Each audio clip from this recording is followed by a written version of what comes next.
Distinguished colleagues, thank you very much, Dmitry. We do continue our conference, and the next presentation would be made by Dr. Ivanov, who is the lead of JAMA Consulting Aston Health, clinical registries of the patient's Russian experience of data collection and the analysis of real-world data. The floor is yours. You're welcome. Good afternoon, distinguished colleagues. Thank you very much for this opportunity to speak up today in this great conference, because I'm looking at web chats and we see very many positive responses and very positive feedback. Today, we would like to introduce Russian experience of real-world data collection in Russia based upon the registries which are carried out in our country as the clinical registries. As far as we know, this is one of very important source of information, together with the screening programs, observational and pragmatic studies, spontaneous reports. As it was said before by previous speakers, in Russia, we have the following. So we have the legislation to carry out the registry, it can be federal registry, local registry, but these registries are carried out not for all the indications, but for several only. And mainly they are presenting more populational data, where they collect information about expert data about the indication, therapeutic area, and sometimes what sort of treatment the patient is getting. And unfortunately, there is no analytical component in this information. So we can collect the data on what patient is getting, the needs of the drug treatment, and you can hardly get anything else from these registries. And that is why, as there is a huge demand in the country of the national healthcare, and market participants, pharmaceutical companies, HCPs, medical community. So there is huge demand to get this data. So by the different initiatives, in a number of cases, there was initiative of pharmaceutical companies. In a number of cases, that was initiative of the Federal Research Center. So clinical registries were established, and these clinical registries are carried out. And the longest one is diabetes mellitus registry that is carried out for about 20 years and contains data on more than 6.5 million patients. So now a few words about the structure, what these registries are, how they look like, and what is the current status quo. Definitely, clinical registries include data analysis, statistical data analysis. This data is collected and in the basis is the database, which is available. Also, the system of data monitoring, which is included into this registry, and they could be very different. And depending on the needs that we have in this system, the system could be very different. The object of study, and definitely it is identified by the customer or by the community or by the industry, actually, what is needed at the end. And then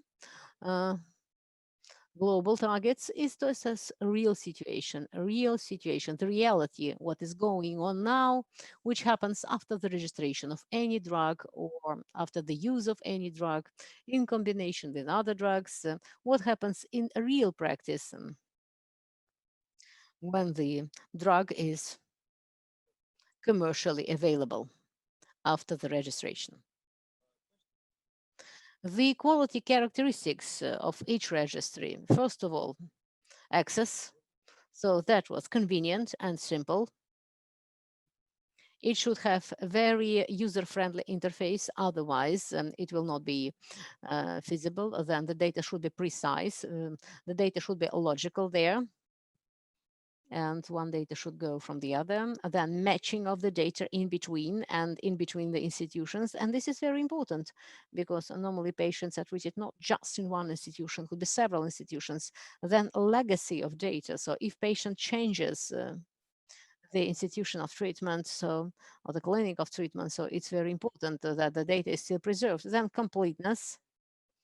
It should be complete interpretation, and this is also a very important parameter, which is in the focus, that this data that comes from the registry could be properly interpreted and later presented at the congresses or as scientific publications to use it later in your own practice. Definitely, the data should be reliable, relevant, convenient, and valid. Because one thing is there are registries of the patients where there are many patients, and the other thing is when there are registries of, for example, orphan diseases, where there are not so many patients, but still, in that case, these data also should be valid. As we understand very clearly, and as Vyacheslav said before in his presentation, that the data of clinical trials and the real world data are two sides of the same medal. This is very clear that when the patients in the clinical trials very stringently selected and so there are lots of parameters studied here, and then the use of this drug can have one type of presentation, and then patient goes into the real world, and then it's the same drug, but it could be comorbidity, or patient already is not included into the trial, then definitely the effect of such drugs could be very different. And then the real clinical practice has many more patients, many more very heterogeneous patients, and the frequency of the appointment can be different, the dosing could be different, because yes, doctors have the right to change the dosing. And definitely those criteria which are used in this data is less tough. If we speak about methodology of data collection, definitely due to the organization of collection, this registry allows to get cumulative information according to the rights of the users. And any registry allows to preserve, to store personal data. And as soon as this is also the issue covered before, because it is the personal data, and personal data protection is an essential part, and the correct collection and the processing.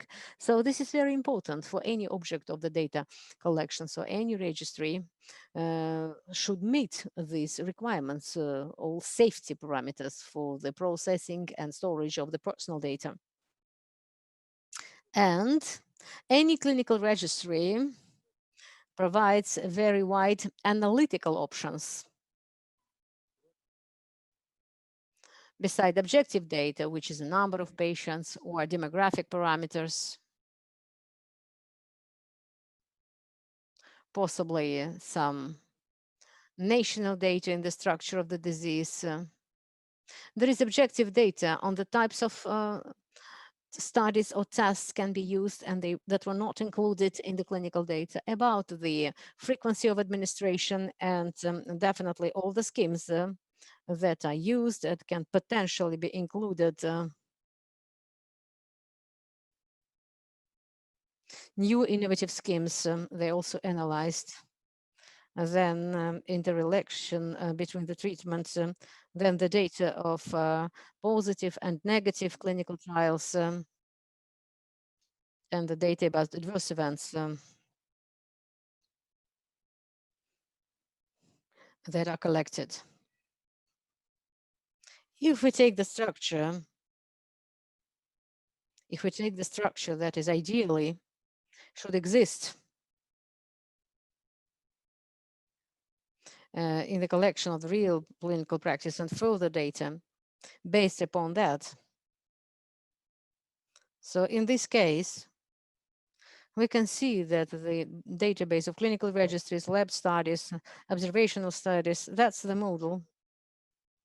That is RWD module, and this is the basis for collection.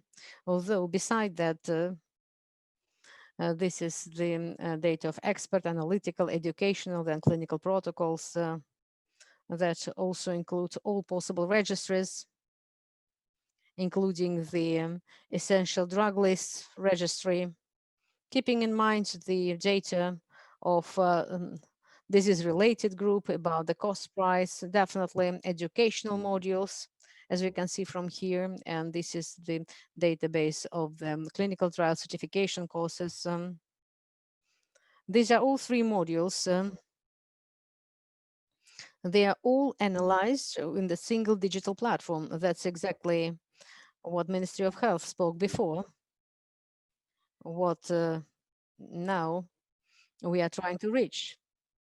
This is particular digital and analytical platform that is aggregating all this data, and as a result,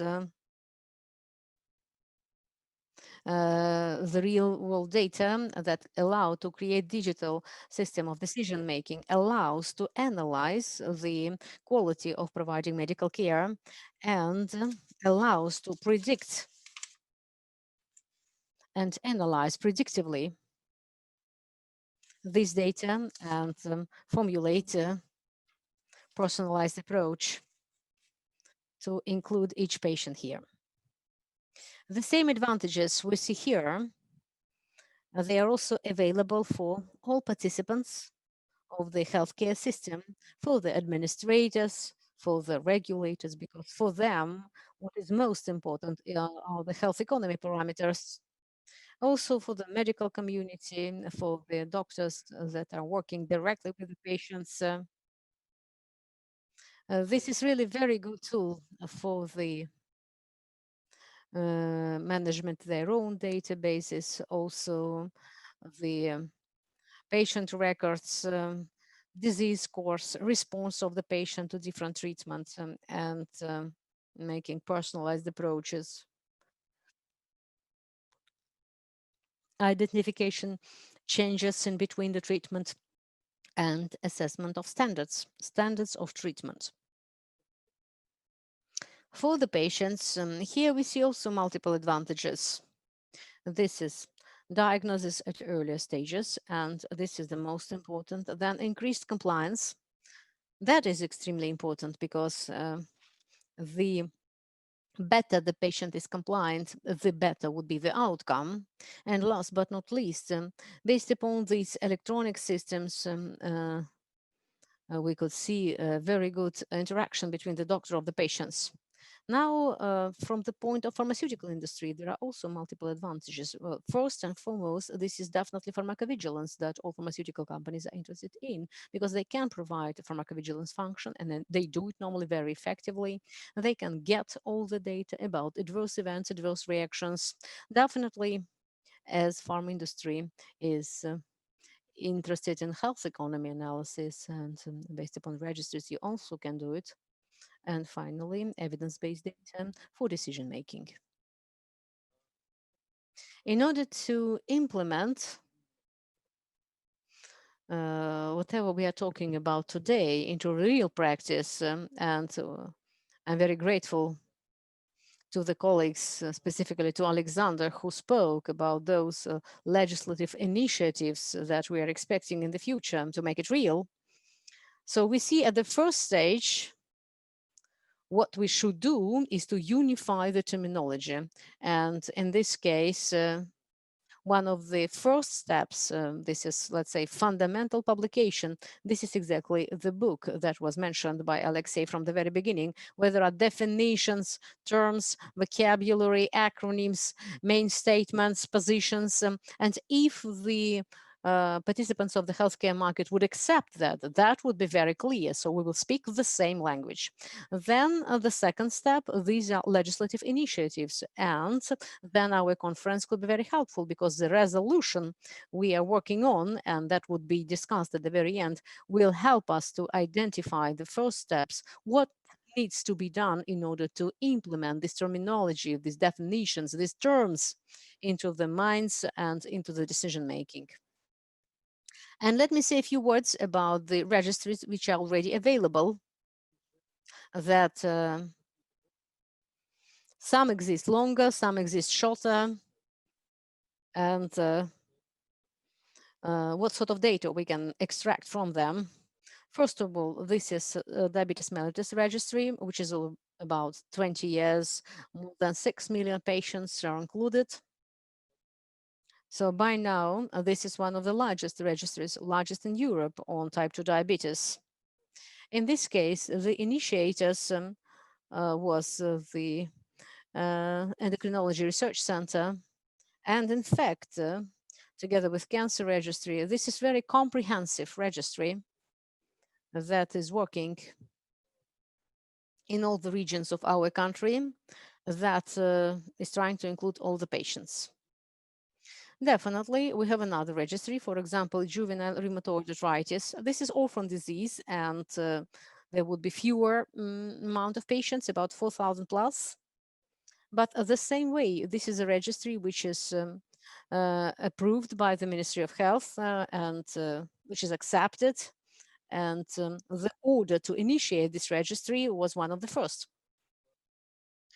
This is probably less prevalent type of disease, and this is registry of patients with inhibitory hemophilia. So currently there are about 200 patients there, but still it's very valuable and multiple data. You can analyze, you can extract from there, and definitely use later on in the future practice. This is clinical registry of orphan diseases, which started back in 2016, that puts together 34 nosologists, so about 35 nosologists, and is working in all the territory of our country.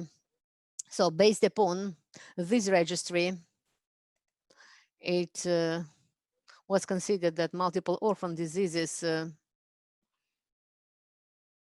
they were considered to be extra rare. So they were single patients. There were no more than 3-5 patients all over the country. But as soon as this registry was launched, as soon as they added diagnostic part here, so there were more and more patients. And up to now, you know that there is the program to work with orphan patients. And then a Russian registry of the children with the syndrome of short bowel syndrome. Here, I want to show you that, in fact, registries live separately. Each registry has its own life, and this is not exactly what we want to see. So the data of the real clinical practice, which is discussed here, can be effectively used only in this specific indication. Definitely, as soon as the platform starts working and as soon as the system of data collection starts operating, when all these registries were put into one, we will definitely, as soon as in our European colleagues, we will be able to put all this system of registration specifically to patients, but not to indications.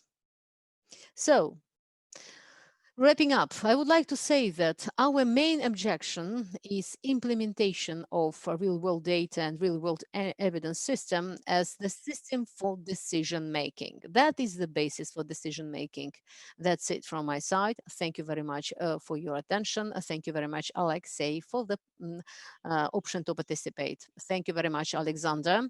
We are a little bit behind the schedule, so we are trying to catch up. We are trying to stay on time. And the next presentation would be made by Professor Zyryanov, the lead of the General and Clinical Pharmacology Chair of the Russian University of People's Friendship.